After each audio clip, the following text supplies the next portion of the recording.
یه فیدر میکسر عمودی سیلوکینگ. یه نکته میخواستم بهتون بگم در رابطه با این لبه مارپیچ و مخزن. این همونطور که میدونید فیدرهای عمودی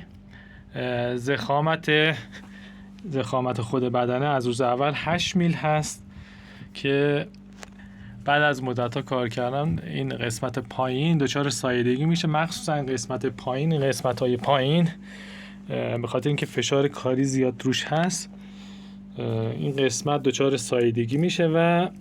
باید قبل از اینکه مخزن کامل خراب بشه بازسازی بشه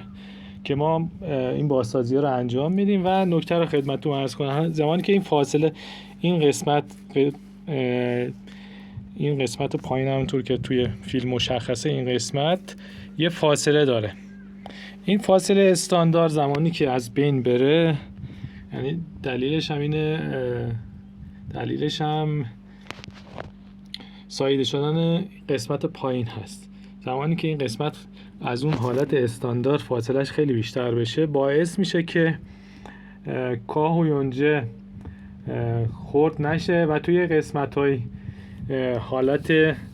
جداره خودش پیدا میکنه. یعنی کاه و یونجه رو اینجا که ما قرار بدیم این حالت مثلا 8 میل رو در نظر بگیریم، این خودش این کاه و یونجه حالت دیواره پیدا میکنه و باعث میشه این فاصله کمتر بشه و این فاصله کمتر میشه این کاه و یونجه که حالت دیواره داره این خودش خرد نمیشه و کاه و یونجه به این صورت بزرگ داخل مخزن میمونه و کامل میکس نمیشه. پس این قسمت رو